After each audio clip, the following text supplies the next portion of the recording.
Hello everyone, this is the Second Adulting Podcast. I'm Natalia. And I'm Begaiym, and this is a podcast about the lives of two millennials in their 30s. And here we talk about love, relationship, anxiety, money, and other adult things. Yeah, today we are talking about work. Yes, very adulting. Very adult. Very complicated. Yeah, but do you love your work? Kinda. Okay. Do you? I do love a lot what I do. Okay. But let's tell people how you chose your career. It was like this. After my graduation from school, I went to university and I was looking for specialty where you don't need to have to know math. That was the main criteria. Okay. What is yours? That's a very limiting option. Yes, that's why journalism. Okay. I have a master's in finances and I don't work in finances. It took me bachelor and master's in finances to realize that there is no way I'm going to work in it. But I do think I see this as a very positive experience. I've spent like only 6 years realizing that I'm not going to work in this field. But I was very young. And the last 2 years of the years I received my master's are very hazy because I partied a lot, I drank a lot, I made a lot of friends, I worked a bit during that time, I had my fair share of heartbreaks. I was very busy with my personal life. Maybe that's why I never went into finances, because I never really, I was never. It took me 2 years to realize that finance is not for me, but I did get my degree just to have it on hand. I think it was a good experience overall because it's equally important to know what you don't like as to know what you like. And for me, it took more than 5 years of working in several fields to find myself in the field where I do sincerely love my job.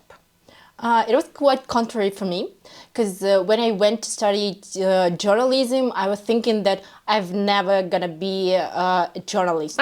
It was not really my thing. I've never thought that I'm gonna be a journalist because I was quite introverted person.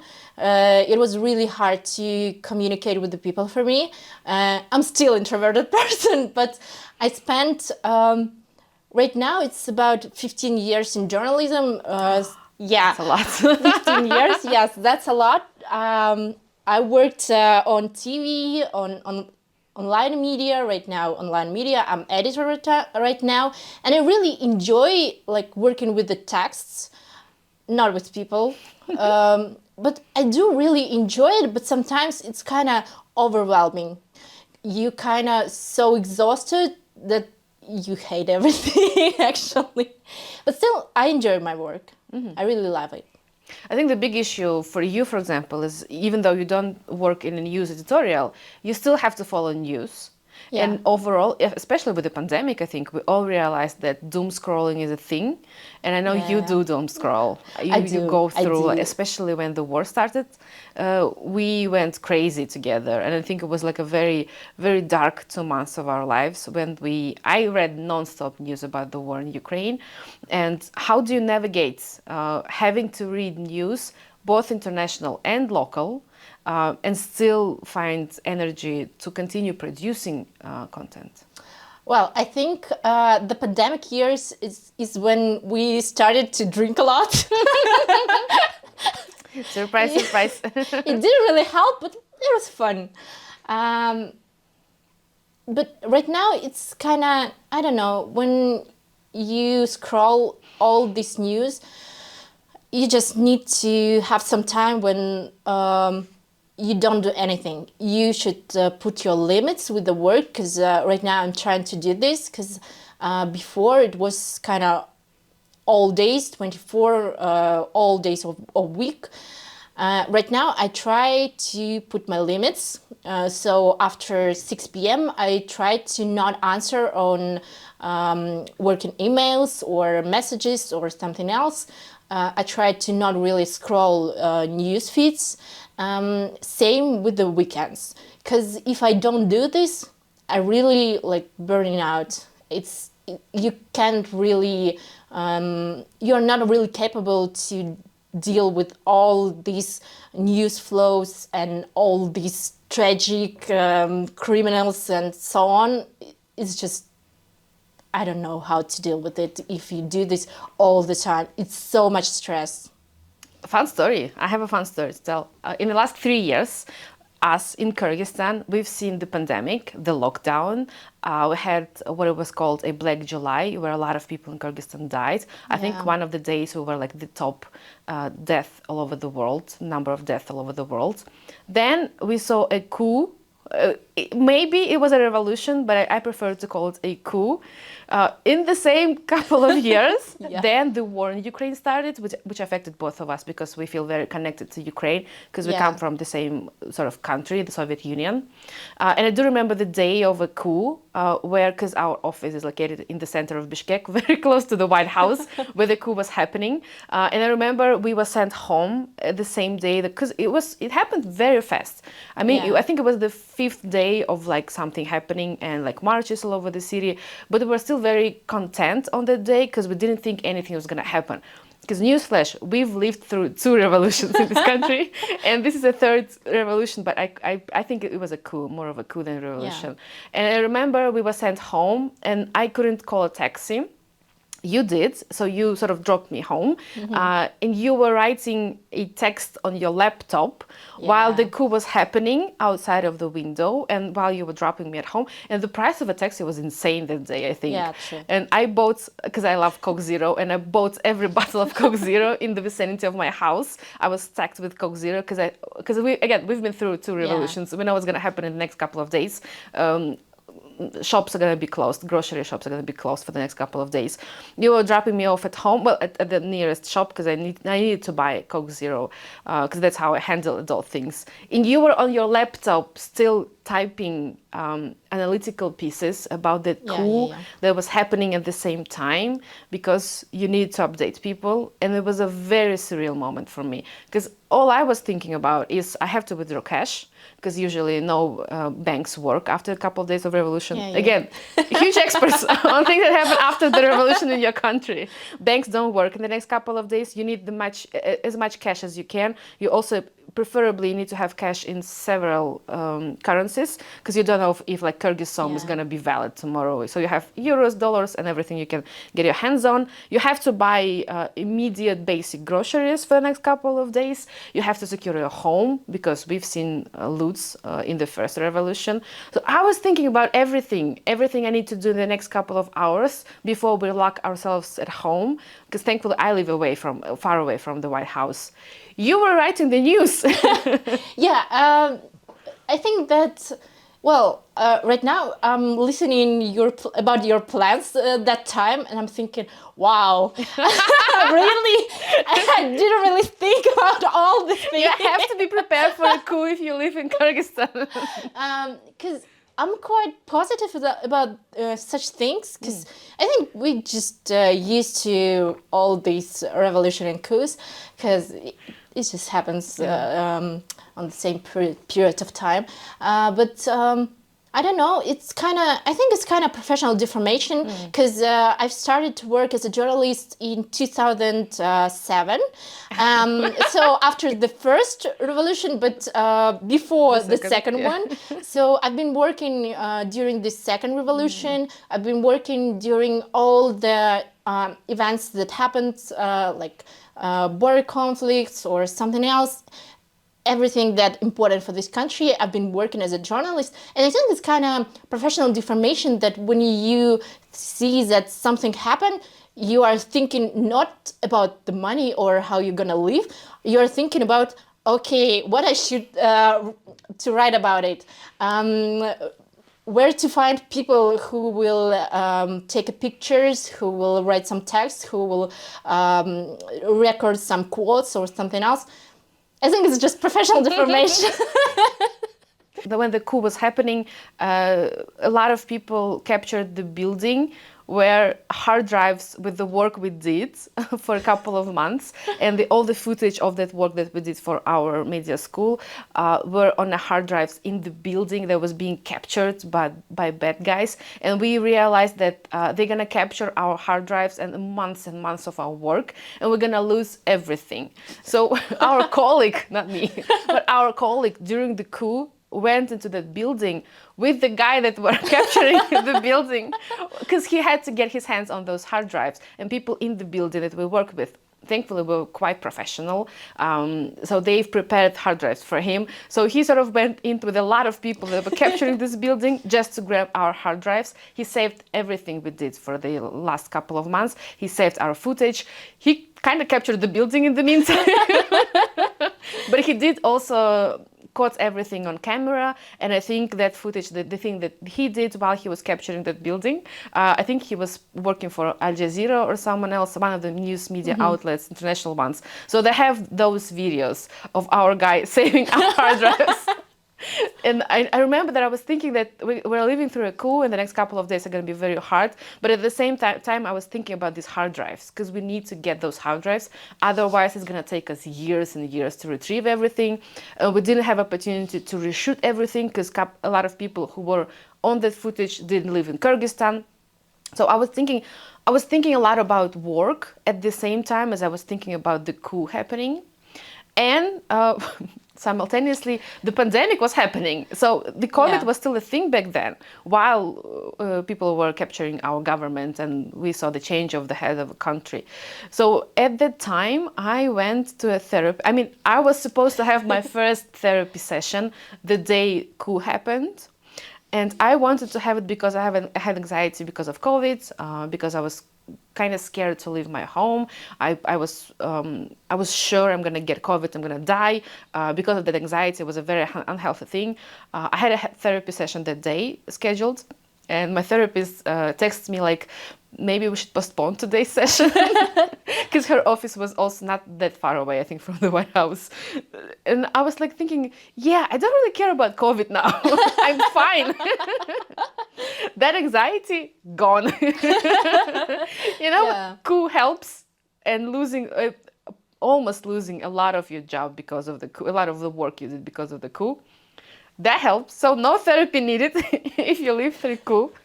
Obviously, I had another session after the coup happened, and I was more than a year in a therapy. But I remember that day quite vividly, because so many things happened that day and didn't happen that day.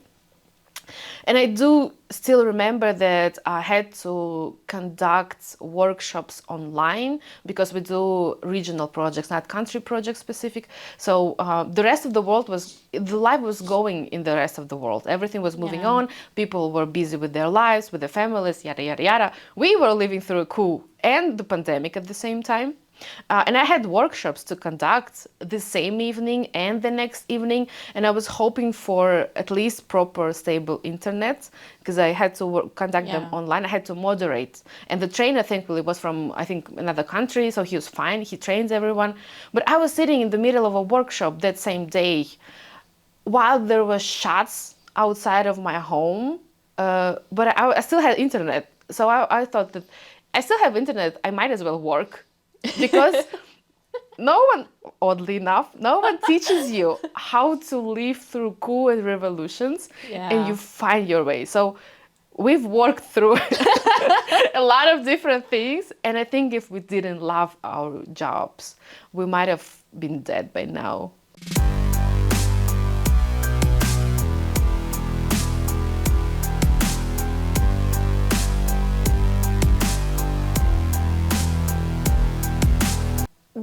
There are not many opportunities in our country where you can work. Well, I think we're happy that we're lucky that we have this work, because it's well paid. It's interesting for us what we do. We do work not in our country, but in the whole region, so we can travel to other countries. Well, right now, not all of them, but still. But for many other people, it's not like this. Maybe they don't really love their job.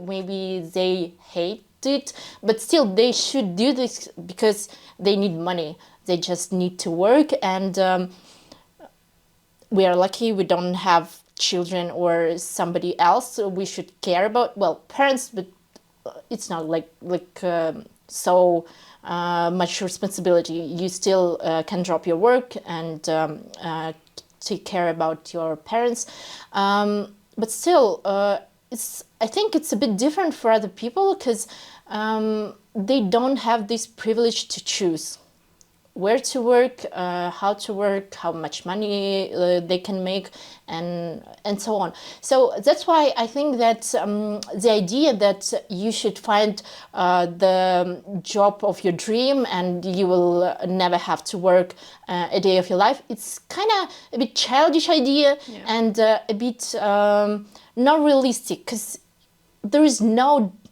job of your dream. There's no such thing. I think it's a very capitalist thing. And we come from a third world country. We have to explain to people it's a very poor country.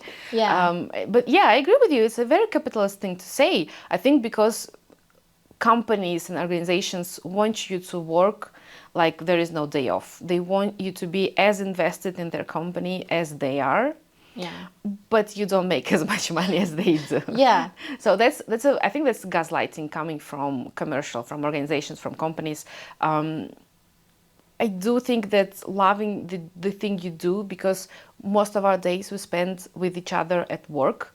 So if you don't love the job you do, I don't think how you can bear those things. And prior to this job, every job I had, I hated it. I hated it so much because I had toxic management. I didn't love my opportunities. I didn't love the things I did that much. Every job, I did work in a bank for quite some time, which I highly do not recommend to anyone. Well, if you don't like finances. I think every job before this one I hated. And as much as I love this one, again, we've worked through pandemic, coup, and war at this job, and we're still doing, I think, a great job with this work. I do like my time off. I do not work on weekends.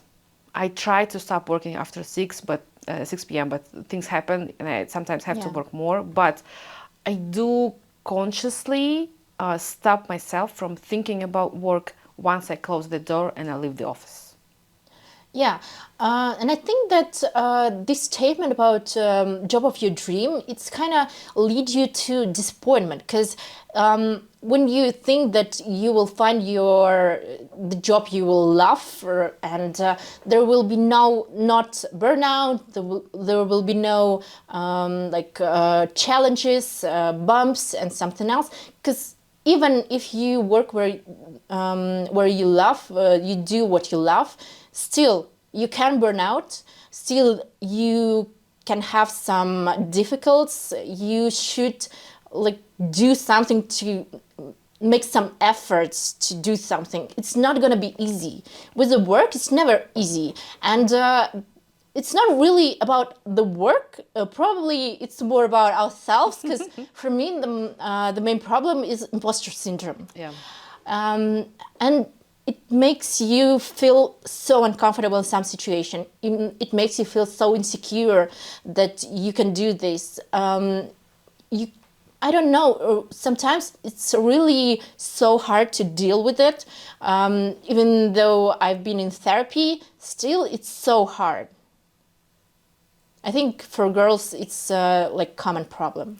It is, and I figured out in therapy again that my imposter syndrome is connected to my people pleasing, because I'm obviously a poster child for people pleasing. I want people to like me, and I think that if I do my job bad, people are not gonna like me.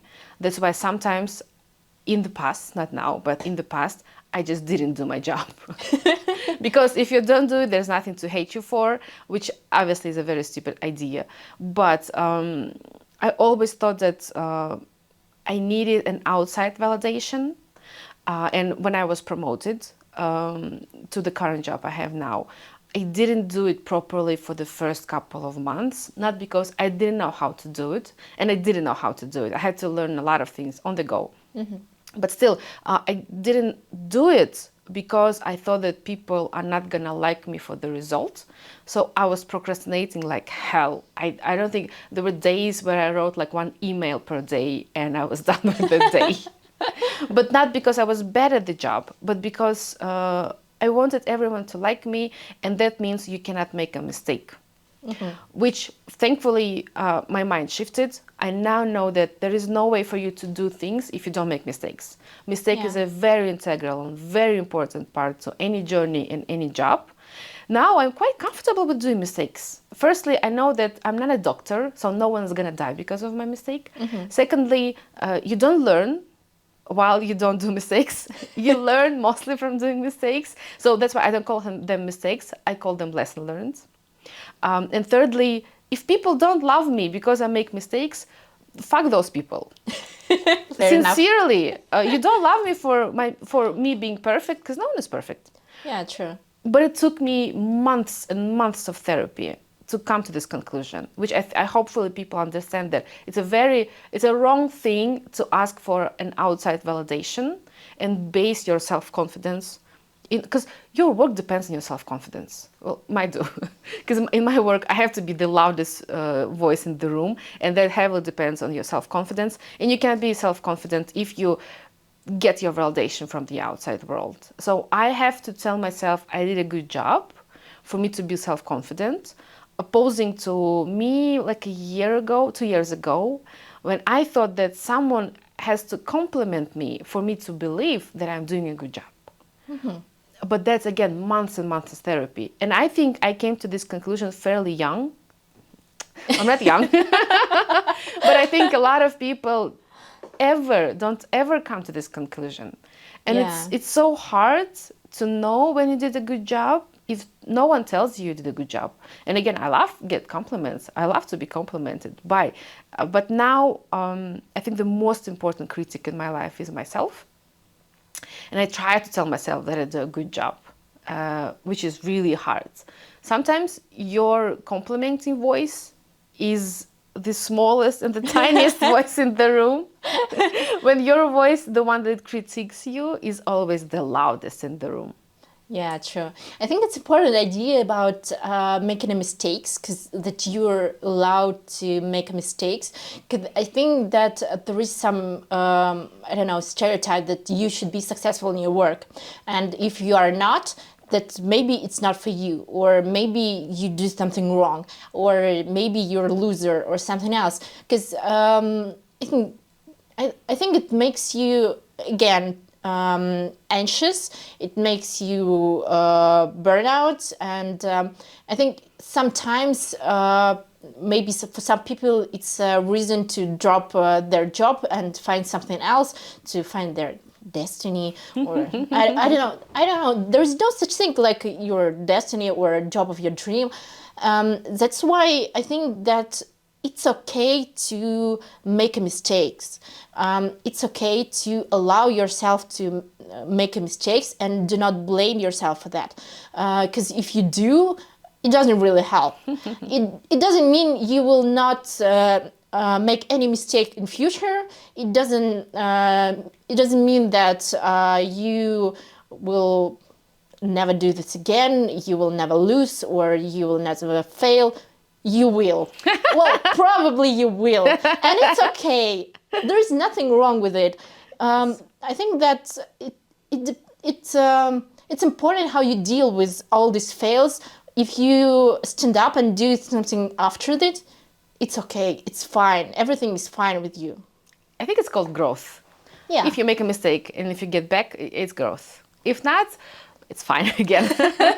I think it's okay sometimes, because we try to be very gentle with ourselves. Sometimes you make a mistake and you want to cry for 3 days.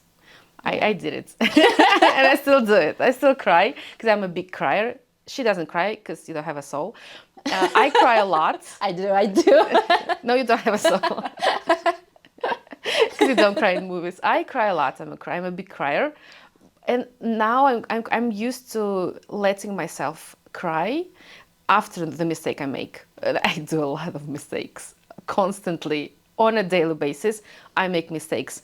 And I think the one thing that people don't really talk a lot about, the more responsibility you have, well, maybe people talk about this, not me, the more responsibility you have, the bigger mistakes you're gonna make, the more people it's gonna affect. I think the last year was very harsh for me because we have this huge project and like 8 or 7 people are working on this project and I'm heading this project. And there was a big event that ended the last year of the project. And even though we did everything great, I convinced myself, I don't know why, I gaslit myself into thinking that I made a huge mistake with it. And now like 7 people are gonna lose their jobs, which didn't happen. The event went great. We got so many raving positive reviews, but the event didn't go, like my standards weren't met.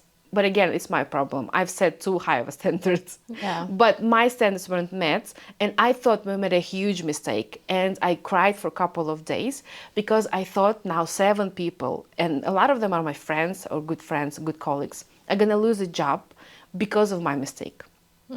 So I think once you get promoted and you get more job and more responsibility, mistakes you make are bigger and that can knock you down.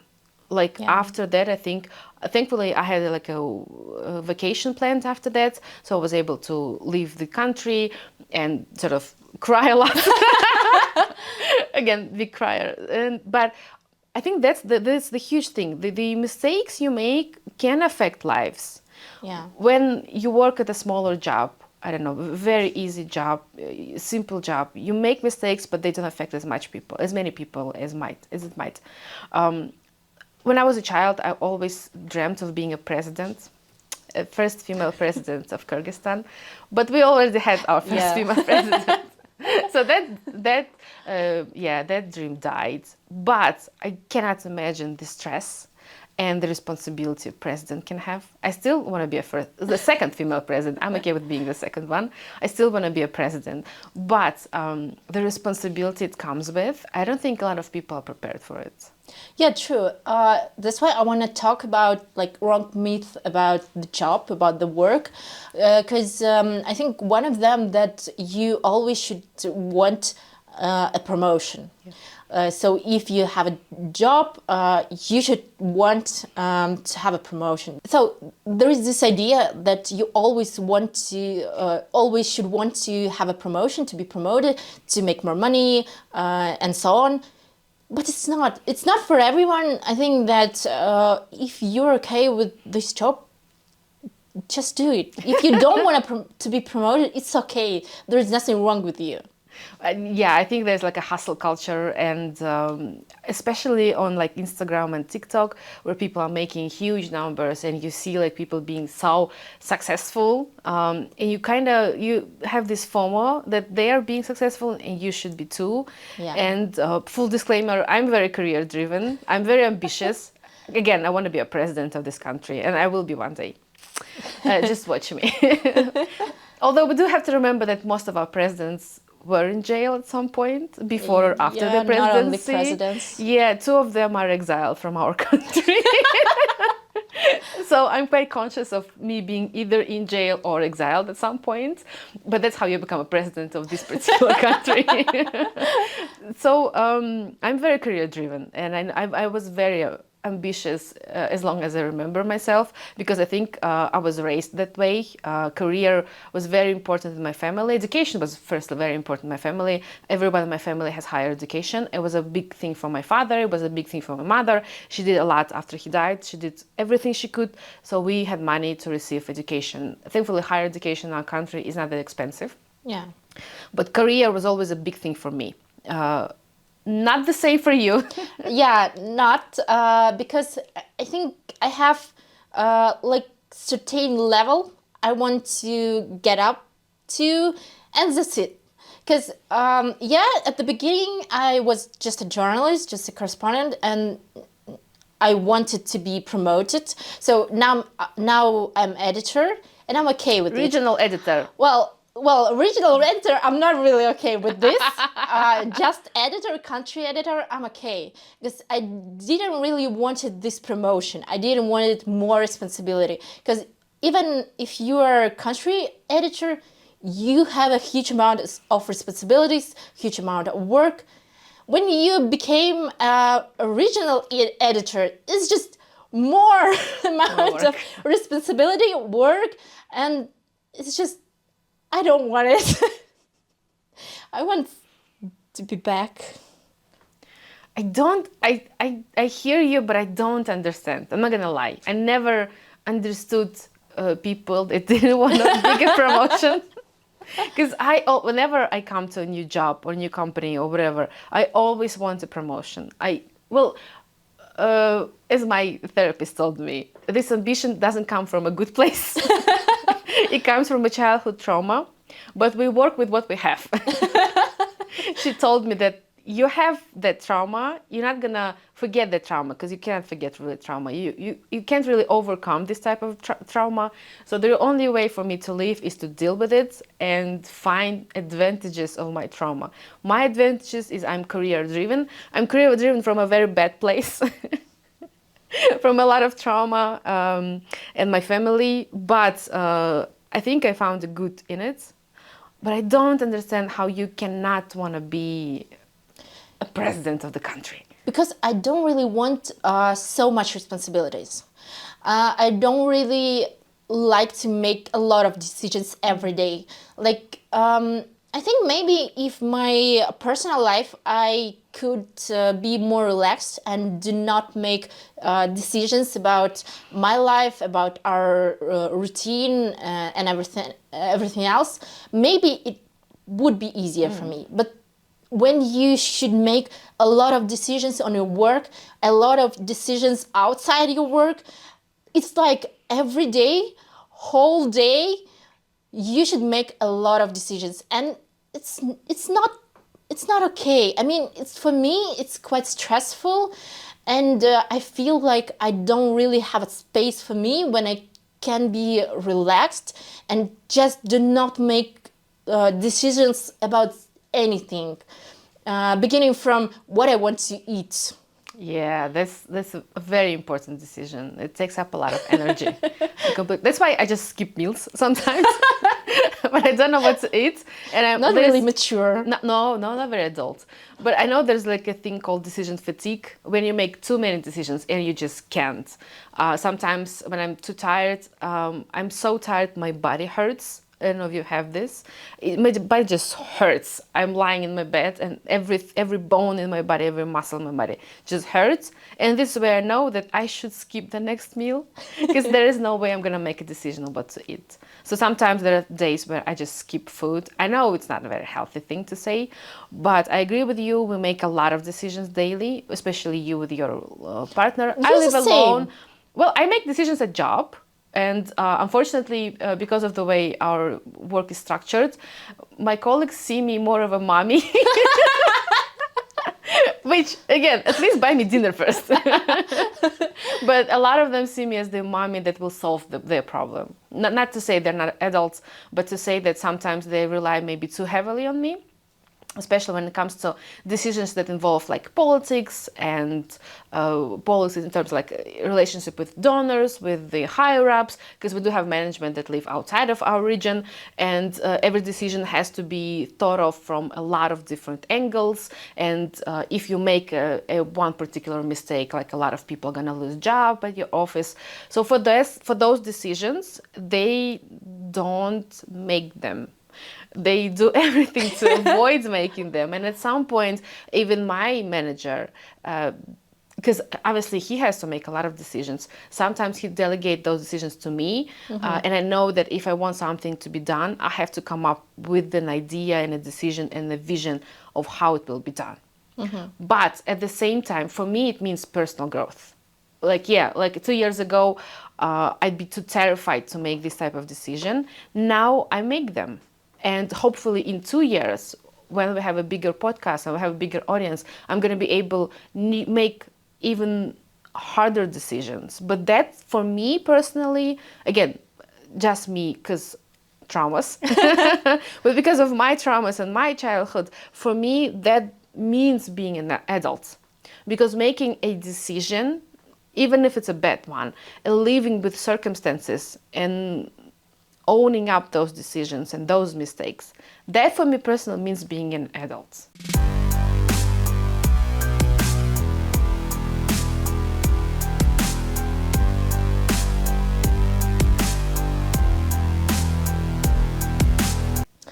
How you deal with so many decisions, because it's really hard. It is. Like it's mentally, it's really hard to make so many decisions every day.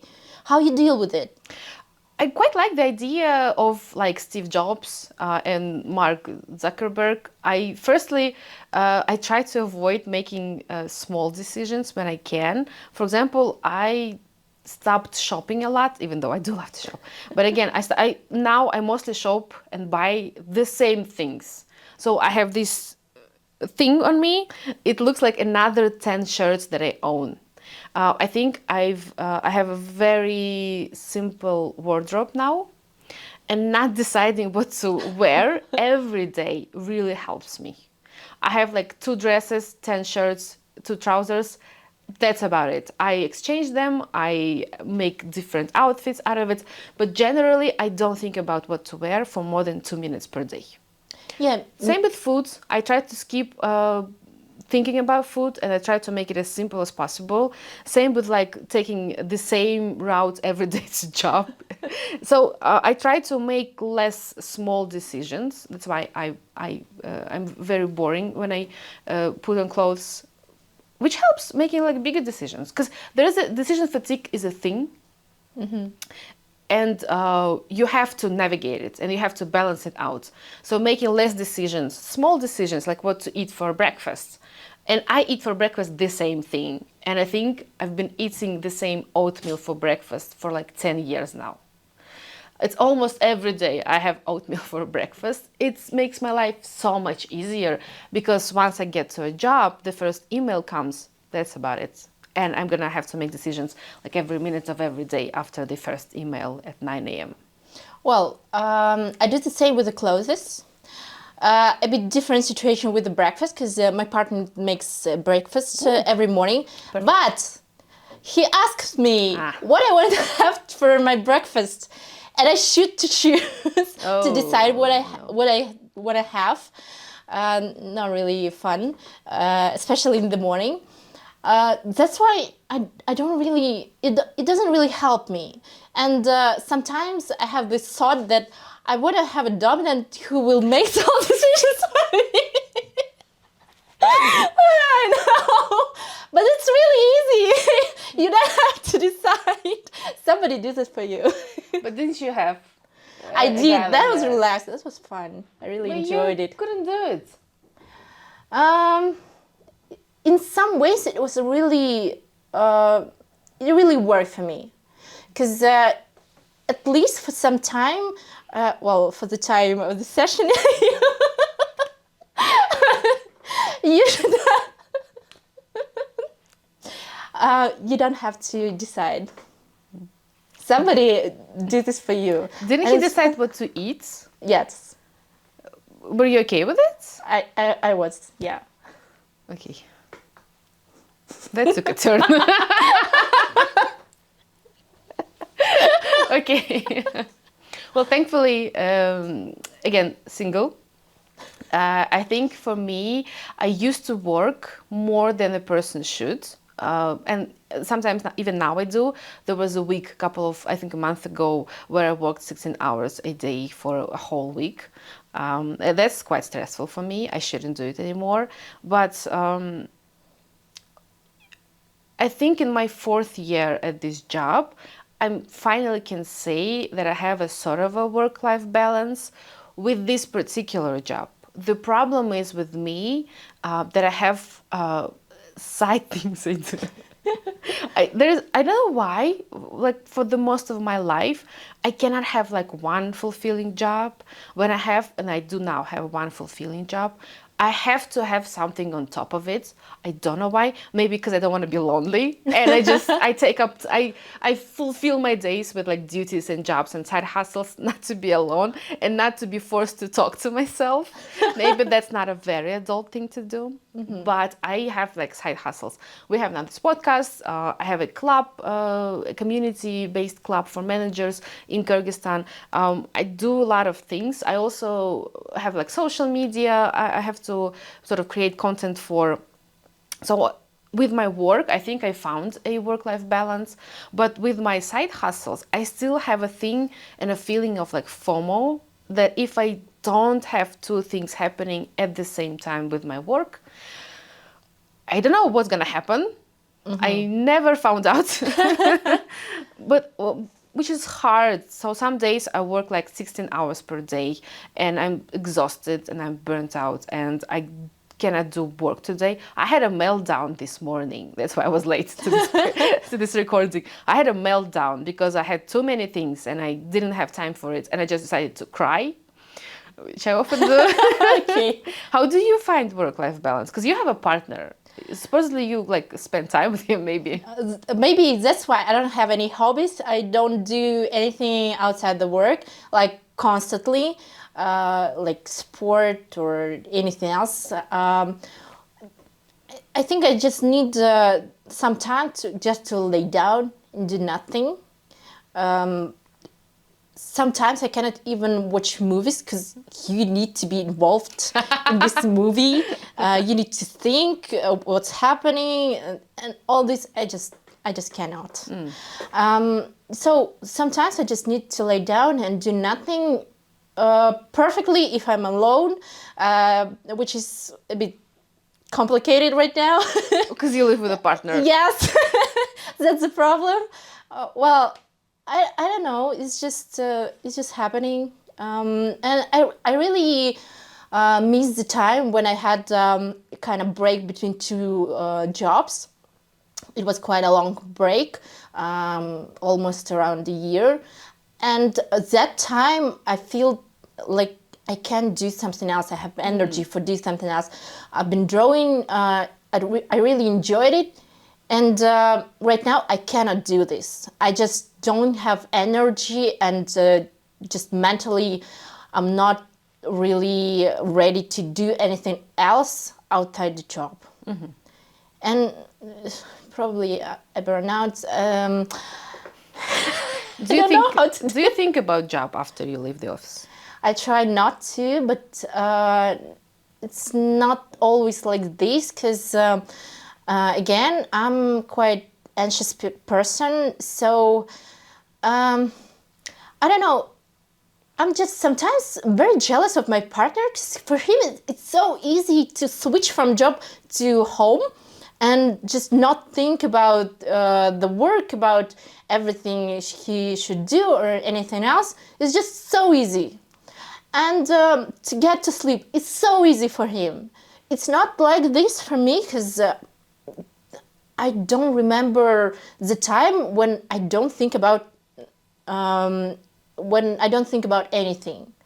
It's always something I should think about, like about the work, about my relationship, about some things, about shopping, about our duties and something else. It's always like a lot of thoughts in my head. I don't want to do with this because I've tried meditations. It doesn't really work for me. I tried some yoga. Well, it helped, but again, it's kind of sport. You need some energy for this, which I don't have right now. So I'm still searching for something that will fulfill me. But right now, I'm not successful with it. Yeah. So no work-life balance for us. No. Do you think it's an adult thing when you have a work-life balance, or is like everyone sort of in a chaos? I think you should be very lucky to have this work-life balance. I think when you are more flexible with your work, maybe it helps a bit because we right now should work from 9 to 6 p.m. We should work 5 days a week, and you don't really have enough time for yourself to make something for yourself. When maybe, I don't know, maybe it's a myth as well that with remote work or when you're a freelancer and you can work from every country, from any country, from your home, from Bali again, or something else, it's kind of ideal work and you can kind of find this work-life balance, but probably it's not like this. Probably. I'm not sure. Tell us. Very optimistic. Yeah. Yeah, well, at least I enjoy my job. Because I know some people who, well, I know a person who schedule her day to make a space to cry, Oh no. to make a space to cry about her work because she doesn't really work it, like it. So in her schedule, she has space to cry in the toilet. Oh, I'm so And it's sorry. really sad. I think it shouldn't be like this. Yeah, but it's one of the meetings of our club for managers, for female managers. I've asked, has anyone cried in a bathroom at their job? And everyone raised hands. Like I think 40 female managers or managers wannabe raised their hands. I've cried at a public bathroom at our office several times. Okay. Again, big crier. I've cried there a couple of times. That helps. Because I think crying is like a catharsis for me. Because when I have too much emotions, there is the only way for me to let go is to cry. And again, big crier. I don't know how you let go of emotions. If what's the catharsis looks like for you if you don't cry because you don't have a soul. I do have a soul. You don't. I don't have a soul. I don't know. Well, crying doesn't really help me. Well, in some very stressful situation, I can cry. It happens, but still, it doesn't really help for me. In my 4 years that I know you, I've never seen you cry. Maybe it's good. I think that for me, it's kind of searching because I need to search what I can do in this situation because for me, it really helps when I know how to solve the problem. If I know, it makes me feel better, at least, well, I don't know. Was it work? It's not really like this, but again, if you know how to deal with the situation, if you know the way out, it helps. Well, emotions, it's not really so helpful for me. Crying is not really so helpful for me because I know that I will cry, but after that, I still need to do something to solve the situation. So I prefer to skip crying. You should cry more. Because after you cry, you have this clarity, I think.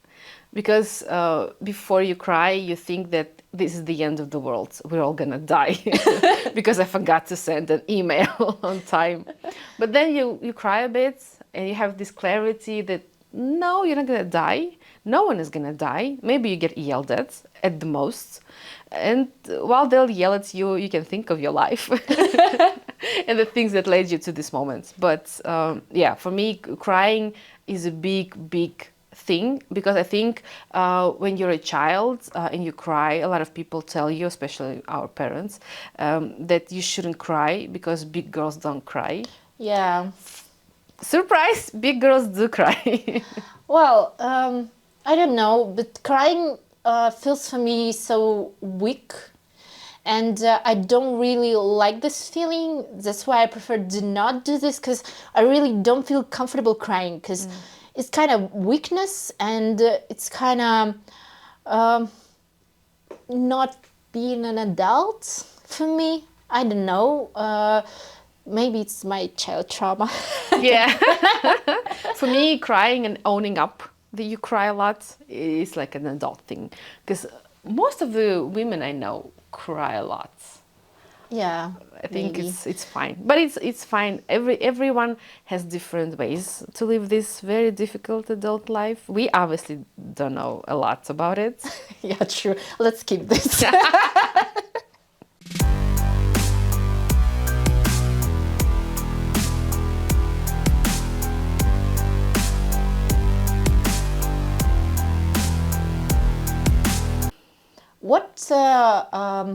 What other myths about the job you know that are not really true?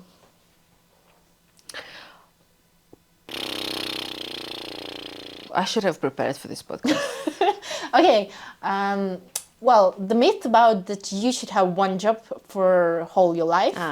Yeah. That if you choose your profession, you should work as I don't know, doctor, IT specialist, or program manager, or something else, which is not true. Yeah. I think the idea that you can just switch to another profession, another sphere, it's kind of great idea, but at the same time, it looks like so complex. I mean, you should be so brave to do this. Well, at least for us, I think for millennials especially, you should have a lot of brave to do this. But I think it's mostly because we associate our jobs with our personalities. I don't know if it's a cultural thing for us or if it's a cultural thing for our generation, but your personality depends on the things you do, and you cannot change those things because otherwise it means your personality is going to change. A lot of us find confidence in the job we do. It's like with friends, we do both love friends. Yeah. Chandler left like a very good job, a very stable, good. He was like a vice president or something. No idea what he did for a job. But I agree with you. It's when your whole personality depends on the work you do, it's not very easy to switch professions, careers, even companies sometimes. We come from a culture that promotes the idea to work at the same company for years, even at like job interviews. If you've worked somewhere less than a year, they're gonna ask questions what happened there. It's not like a Japanese culture, but I think it's a very close to that. If you worked somewhere for many years, you've seen as a stable person, someone who should work at your company. So yeah, I think again, I don't really see or hear a lot of stories of people changing careers and being successful at that. I think everything in our life is about media, and if we've heard more stories like it, where like someone in their 40s or 50s changing career paths, if we had more examples and role models, I think we'd be a bit more braver to do that. But I don't think I know one story in like my society of people, someone who has changed career paths at like 30s or 40s and was happy with it. Well, yeah, but probably right now we are kind of this role model. Well, we're not successful at changing careers. Not yet. Not yet. Yeah, I think so. I think the other myth that I hate is a very capitalistic one, the one that you owe to your job. It's like they don't pay you for your job. They pay you because they're nice guys and you owe them everything you have. Yeah. So when you're changing companies, for example, the company you're leaving thinks that you owe them something, even though the job is an exchange, right? You give them your skills, they give you money. But again, not maybe a cultural thing, but our companies and our organizations use this guilt against you for years, especially if you're like a young mother who was on maternity leave and who came back to the company. You owe them to the rest of your life, I think, if they kept a place for you and you get back to that place. I think the idea is maybe it's a bit true with our economy, where we don't have a lot of job opportunities for us, especially at our level. But you owe to your management, I don't know, everything, maybe, but at least the time outside of work hours. You owe them because you're supposed to love that job and you're supposed to spend as much time and energy on it as the management does. Yeah, true. And I think that being an adult in a work, it's also about the not comfortable conversations about promotion, about salary raise, what else? Even boundaries with your management. Yes. My manager loves to write me on Sunday afternoons. He's like, just for me not to forget, let's talk tomorrow about these things, and a list of things he wants to talk about. Oh, wow. I know he comes from a good place, but I don't want to think about this on a Sunday afternoon. And I've grown to sort of just ignore this type of messages. But I think the conversation about boundaries is the difficult one. And I never had this type of conversation, by the way, with the management. Have you? Why? Well, not really. Because at my previous job, I was a journalist, and if you're a journalist, you don't really have such thing like boundaries, because if something happens on weekend, you should work. It's not like you can say that, it's my weekend, I'm not gonna do this. It's not like this. Right now, well, I am a manager, and well, I try to do this with authors, with journalists, with some editors, that I try to send them, if they send me messages on weekend or after 6 p.m., I try to text them that I'm going to think about it tomorrow or on Monday. Most of the time it works. So I try to do this.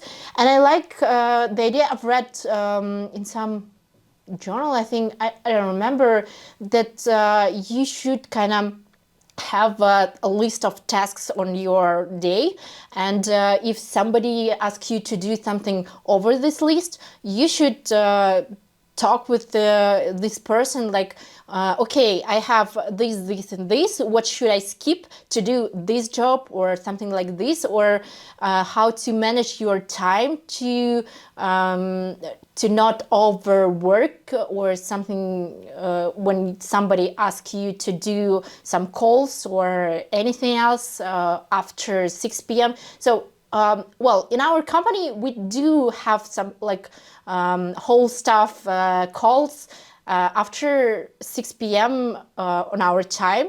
And I don't do this because it's after my work time. So no, I'm not gonna do this. And it works well, yet.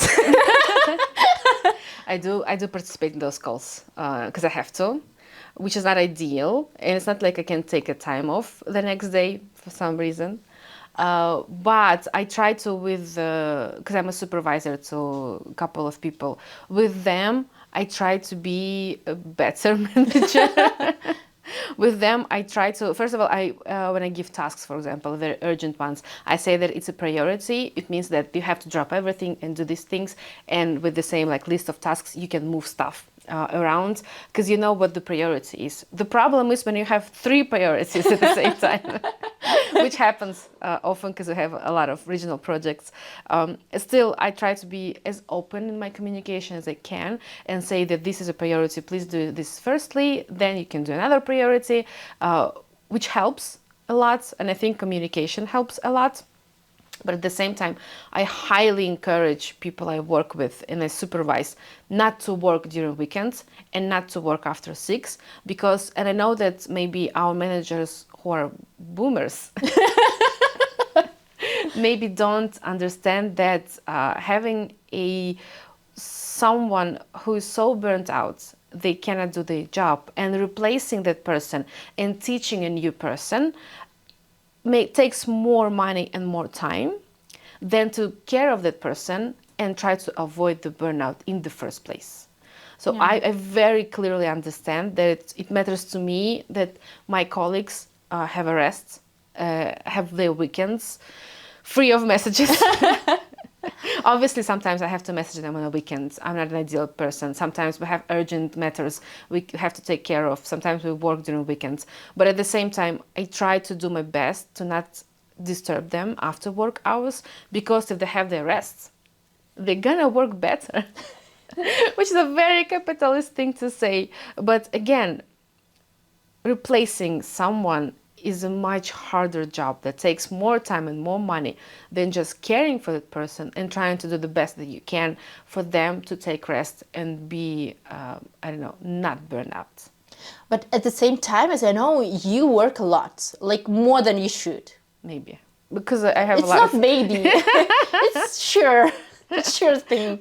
But I think I come from a mindset that managers are supposed to work more because they make more money, so presumably you have to work more if you make more money, which I know it's a myth, again.